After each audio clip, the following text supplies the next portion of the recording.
You are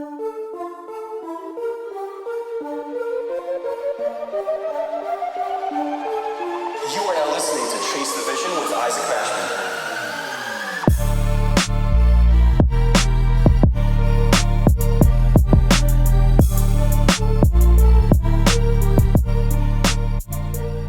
Yo, what is going on, everybody? Isaac Mashman here, and welcome back to your favorite podcast, Chase the Vision with Isaac Mashman, the show that is all about helping you become a more capable individual through me sharing my experiences and knowledge in business, life, and all things personal growth. Welcome to episode 101 and season 4 of the podcast of Chase the Vision. Now, what is going to be different? Well, honestly, nothing except more content. That is the biggest thing. I wanted to go ahead and switch it up. Season 3, from a technical standpoint, had 65 or 66 episodes, which means that whenever people are listening to the show, it can get more and more difficult trying to scroll down to the most recent episode. And I was like, you know what?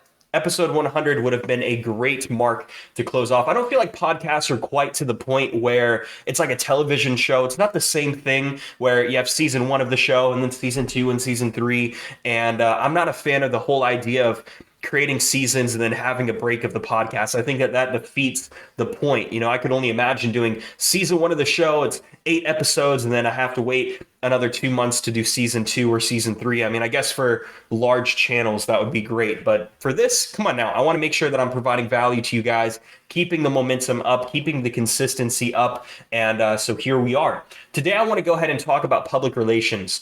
I know that many of you know that I have a public relations firm, Mashman Ventures, but I also know that many of you probably are wondering, well, Isaac, what the hell does that mean? What is a PR firm? What is public relations? And I'm here to have that discussion and to, in a unbiased, slightly biased way, tell you why you need to have a public relations firm in your own life. Now, public relations is the relationship with the public. That is the simplest way that I could break it down. Typical public relations firm bridge the gap between the corporation and the consumer, the company or business and the buyer, the client. A lot of these massive oil companies have public relations firms whenever there is a oil spill and the PR firm swoops in and says, hey, this is a crisis management issue. Let's direct the conversation.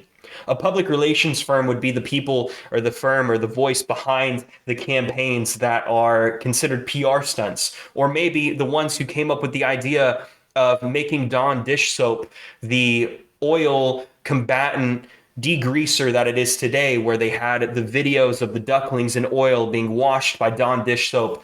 And that I haven't done research on, but I can almost guarantee that a PR firm or somebody on the marketing team that specialized in public relations was the one who created that idea to better direct the conversation, so much so that even you see the ducklings on the front of the Dawn dish soap container.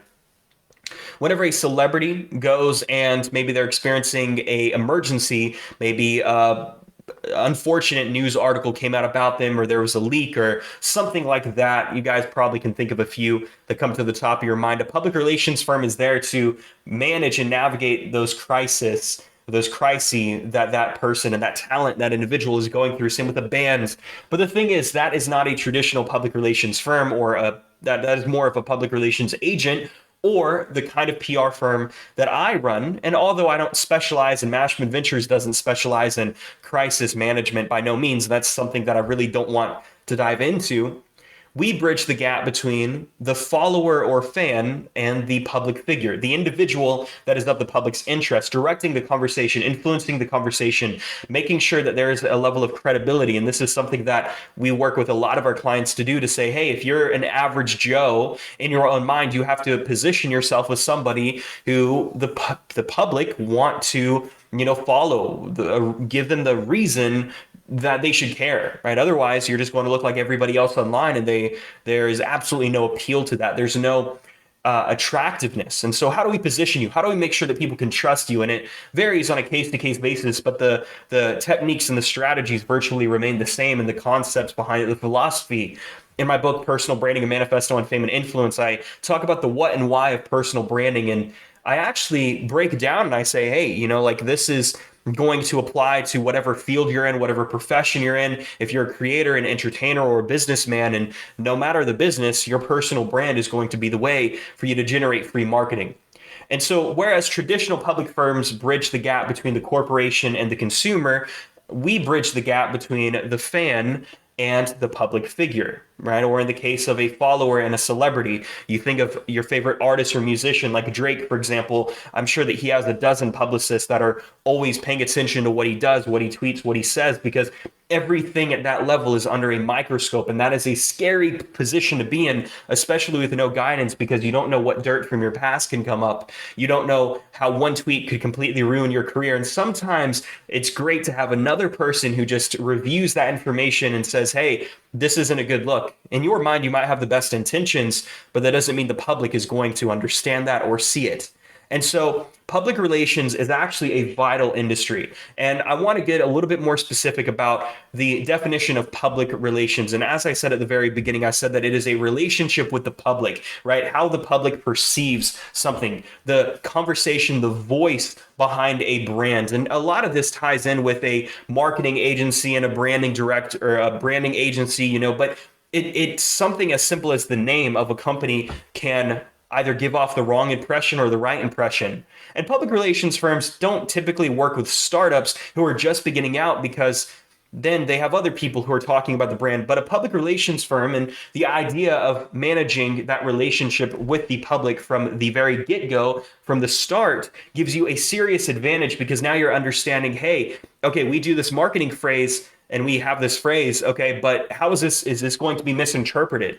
Is there a better way of phrasing this that would be, a little bit more appealing, not so much from a selling standpoint, but from a branding standpoint and from a reputational standpoint, right? Public relations is about withholding, creating, defining the reputation of an individual or a company. And that's where I really love it, because now we're able to take somebody from being inexistent to where nobody cares to saying, hey, wow, this person is somebody that we could care about. From not going and popping up on Google at all to now, they take up the entire first page of Google, and whenever they're in a conversation, they can say, hey, go Google me. And their reputation, their previous accolades, their press, their media does the speaking for them. Now, speaking of the media and any press articles, public relations is a lot deeper, a lot more expansive and intensive than, well, a media mention, an interview, a podcast interview, right? A lot of these people today, these PR professionals, don't even have public relations firms, but they're PR professionals, and they say, hey, we can get you featured in the press. They can, they can get you on TV, or they can get you into 250 different directories, different articles. And that is one aspect of public relations. That is something a PR professional would do, but they're talking about the low-hanging fruit of the industry. And don't get me wrong, there is a place for press. There is a place for media. There is a place for podcasts and other features and interviews and conversations. However, the point of building a strong personal brand or a strong business brand is to be able to get featured in the press and the media for free without having to pay your way to the top. If you have this conversation, this buzz, this hype surrounding your name, do you really think that you need to pay another article or an outlet to expand that message further? Or wouldn't you think that because of the buzz that is surrounding your name or your business, they want to come to you because you are going to give them, well, clout, so to speak, right? Everybody says, oh, he's got clout. Why do you think rappers go and they get features from other rappers? It's because the other rapper has a larger reputation. They have a larger awareness. And that is at its finest source, a perfect example of public relations at work, leveraging one person's credibility and awareness and knowledge to expand your own. There's a reason why certain musicians won't work with other musicians, because, well, their reputation might actually be smaller than theirs. Their awareness is smaller. Their fan base is smaller. Right? You have to be very methodical, because as you get bigger, you can actually go backwards and do things that harm your credibility that at one point would have actually helped you in your life. Think about an actor who goes and they start out doing these blockbuster movies, these A-list films, these classic films. And then as they get older in their career, all of a sudden you see a bunch of these really crappy movies come out that should have been on the Sci-Fi Channel alongside Sharknado, yet they have these big name actors, and that can actually hurt that actor's credibility in the long run. They can say, oh, wow, look at this C-list movie that this person was in. How did he go from this to that? And that that can be an example of going and basically reversing your career, harming your career. When at one point, as a struggling or starving actor or entertainer, you'd be like, man, I absolutely want to be on this. Although it's not the greatest movie, this gets me exposure. I could be the best actor in this movie. And then there comes a point to where you're harming yourself without even realizing it at the time, chances are.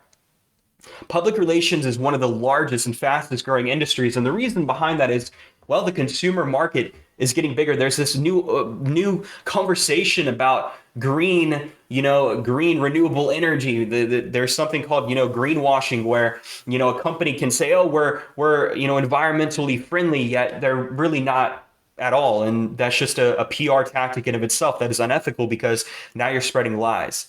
The PR industry isn't something that is here to manipulate the user in a way that is negative by spreading lies. Now, public relations to a degree is a lot of manipulation, but it's ethical and moral manipulation. And obviously this can be an argument to where we could sit down and have, a Socratic conversation and a Socratic seminar where we're just going back and forth. But truthfully, public relations is here to take the information that is true and to expand it and to focus and to highlight it. It's like whenever you have somebody on stage who's on Broadway or doing a musical, you have the spotlight on the second or third floor balcony that is shining down on this main person. That is the point of public relations, to shine that spotlight on the individual and to highlight the best features, to zoom in on the things that are going great, to zoom in on the reasons why somebody would care, or on the accolades, on the accomplishments. That is public relations. And so it's not here to, try to cover up things, but that is going to be the case, for example, with an oil spill or something that is a political downfall of the opponent. It's like public relations has its dark side, but so does every other business in my mind. For every positive, there's going to be a negative. We're in a binary world, a binary society where you have light, you have dark, you have up, you have down, you have left, you have right, you have sad, you have happy, and you have public relations in one way and then public relations in the other.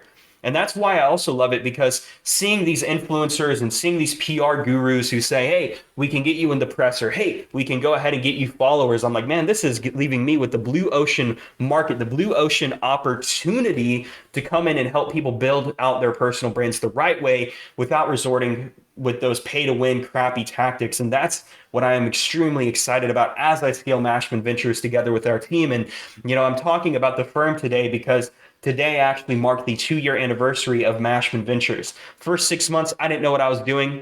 First year, started picking up ground.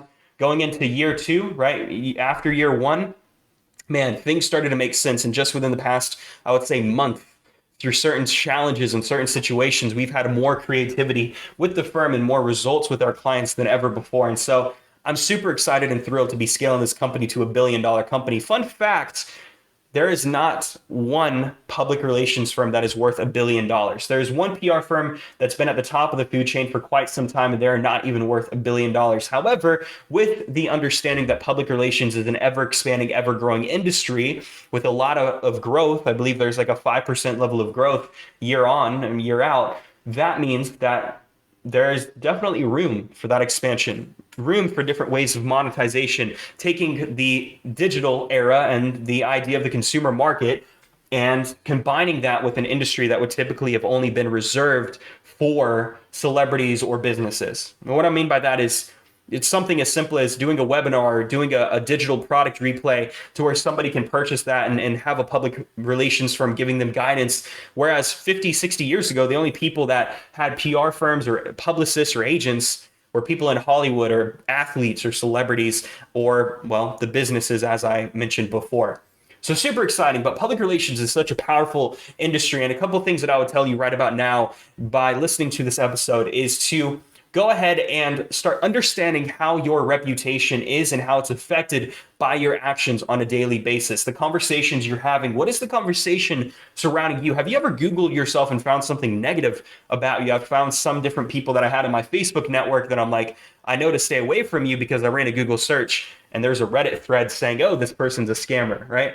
Somebody who could definitely use a PR firm, that's for sure, to come clean, to have that conversation and to start directing what is going on. And a public relations firm or public relations in of its sense just should establish this awareness in your mind of what is your relationship with the public? What is your relationship with not only your friends and fans, but with strangers who are coming across your page for the first time? Are you coming across as a person who the public can trust, or as another person, as an individual? So keep those things in mind. And I appreciate you so much for listening to this episode 101 of Chase the Vision with Isaac Mashman, starting off season 4, on to more phenomenal content. Episodes coming every Monday and every single Friday. Now, before you get running, I would ask that you pay the fee. Now, the fee for this podcast is as simple as sharing it with a friend, a family member, a business partner, somebody in your life that you believe will get value from this episode, just as much value as you did, for that matter of fact. I ask that you do that for every single episode. I'm not here to run advertisements. As you see in this episode, I might mention at my business or mention my book or mention, other things I have going on, but it's with a purpose. It's not here to just blast you with advertisements. I respect you much more than that, and I'm grateful for your listenership and for helping me grow this show. And now let's go ahead and take it to a whole new degree, get it in front of new markets, new people, new ears, new audiences, and let's go ahead and continue chasing after the vision that it is in your life, because I am chasing after and growing towards my own vision in my own life. So much love, grateful for you again, and until next time, have a fantastic and productive day.